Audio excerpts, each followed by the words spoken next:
This is at the beginning of the School Governance Council for this year. This is the data that was given to the school members just to be transparent. Everybody got a binder which had all these particular items in it to review.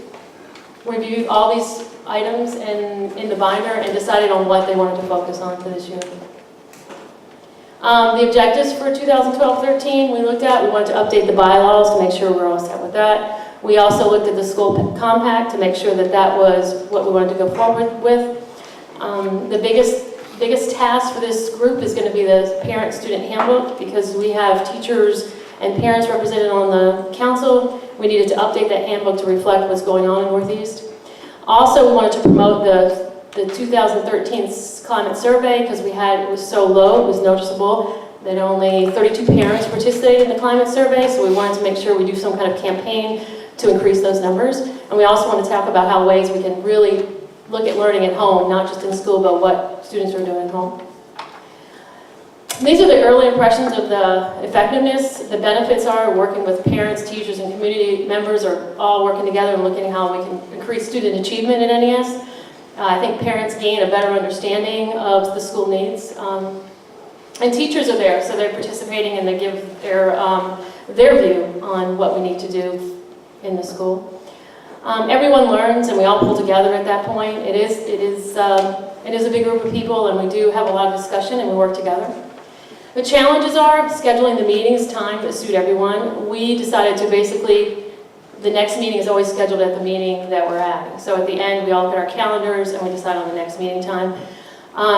It's hard to focus on the need of the entire school when you have parents who are thinking about their child, and you have teachers who are thinking about their classroom, in order to look at the school as a whole. We also have to coordinate with the school, family, and community partnership, which can be a juggle. Many of the budget and policy decisions that the School Governance Council is set up to advise on, they're not made at the school level, so that's not something we really talk about. And it's just an additional evening commitment for parents and me and the staff. There is training available. We haven't had taken advantage of that, but the state does offer training, and we're going to look into that as the council. And we're here to take any questions that you may have. Well, Ms. Mero will take all your questions. Thank you. Board members, questions? Ms. Sun. It was always a concern to me that the boards of education are charged with providing appropriate training and instruction to school governance councils. And clearly, we haven't done that, but I don't know how we can do that. What are we doing? Mrs. Green mentioned training available, but it's my understanding that the board is responsible for appropriate training and instruction to their members. Dr. Conley.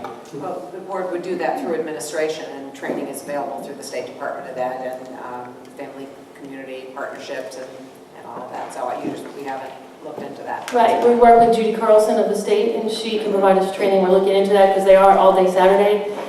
It is a big time commitment, so we're looking into that. And it's just a comment. It's curious to me that the community member, although he's a great member, isn't a member of the community. Are you talking about Mr. Flint? Yes. Yes, because Mr. Flint was on the School Governance Council last year, and that's why he's part of he was a community member selected last year. He's also the community family partnership, family community school partnership liaison for both Maple Street and for Northeast. So that's why he was there last year. I understand that he's not a community member. That's all. Any other questions or dialogue? Ms. Fisher. I just want to comment on the school compact. I think this looks great. I'm very impressed with putting it together. We spent a lot of time on that. It's easy to read and it's great. It certainly does show. Thank you. Other discussion? Mr. Kemp. I would just suggest you stagger your terms, because it appears in here as if you would have a turnover wholesale at all one point in time. No, you mean with the members? No, there won't be, because there were 3 new parents elected this year, so they'll stay for a 2-year term. So there will be 4 of us that will be up for, we can technically serve another 2-year term. So no, there will be 4 people's positions who will be up on the parent side, and there will be 3 staff members' positions who will be up, because they've already, and we had 2 new staff members added. So no, there is some staggering now.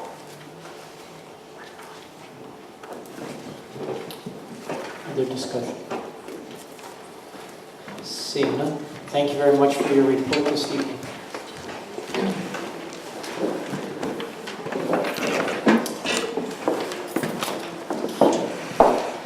Item 5.5, which is a presentation on Vernon's strategy for improvement, and Dr. Conway.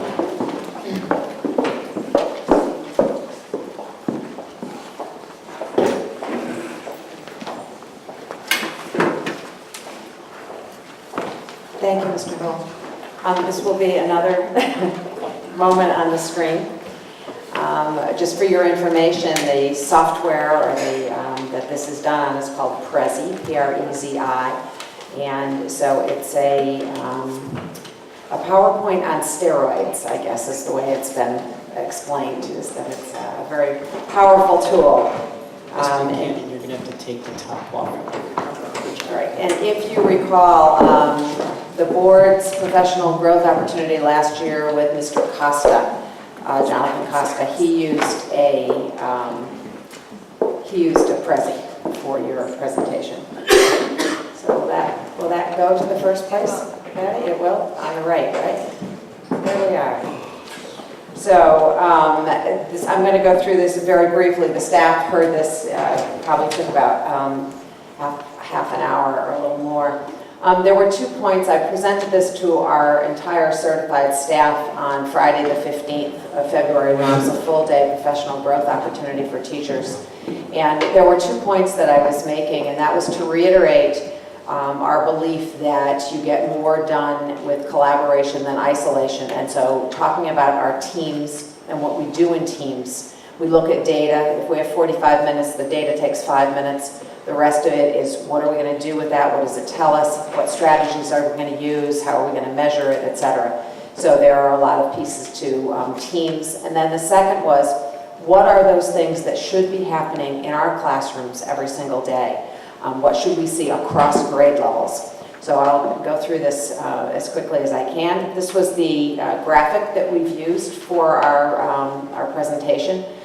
This was Patty Buell's choice. We all tried, and she won.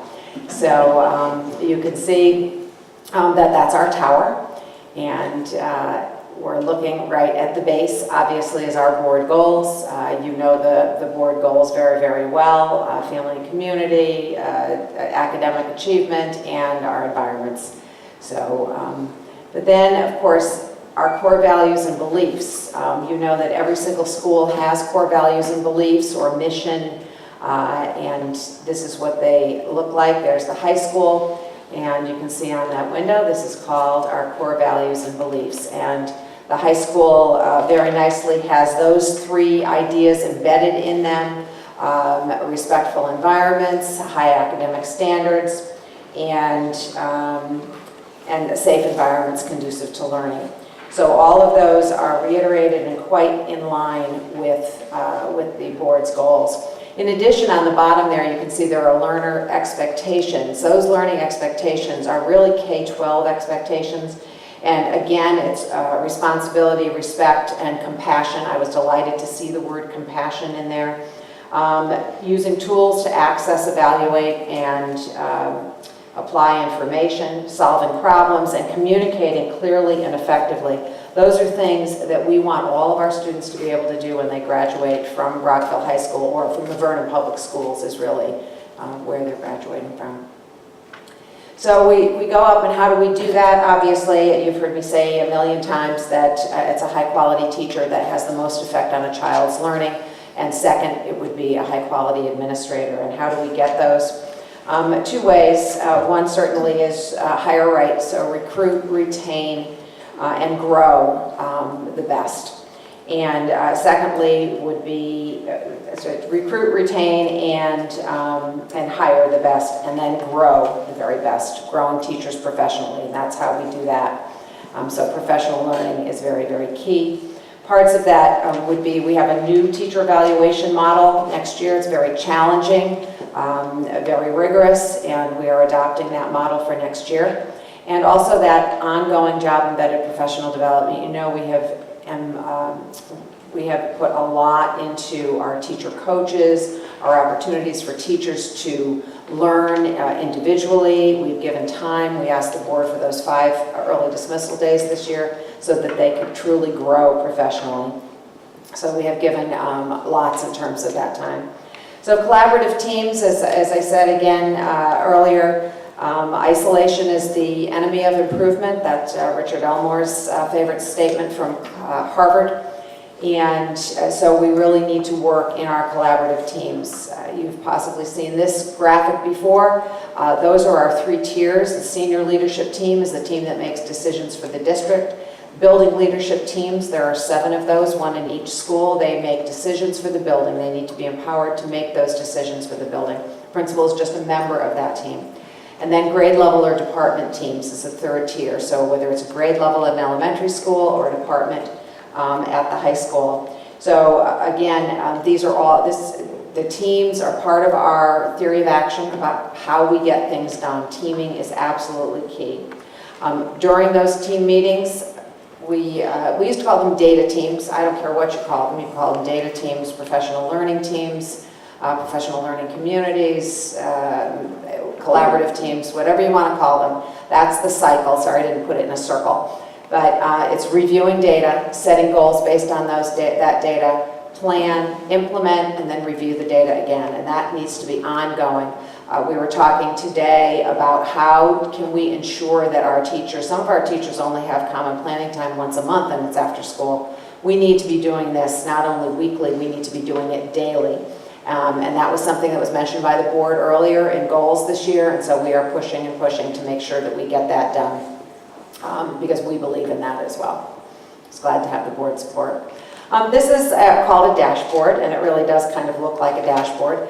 The team, each team, the building level team, the grade level team, and the senior leadership team have to decide what are they going to monitor.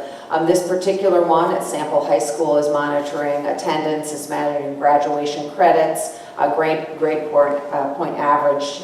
And so there are things there that we might be looking at. There are other things that we might be looking at. Some of our universal screening data, which you're going to see in a few minutes.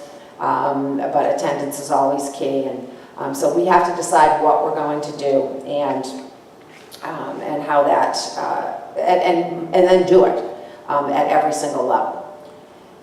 So then we move on to the triangle there. The triangle is the student, the teacher, and the curriculum. That's called the instructional core. I've shared that with you before. If you change one item in the instructional core, the other 2 must change. Right now, as you know, we're changing the curriculum. We're instituting the Common Core State Standards. That requires incredible change in what we do as teachers and what our students are doing. They can't do the same things in our classrooms. So there's a great emphasis or onus on us to make sure that we are changing the other 2 as we change that.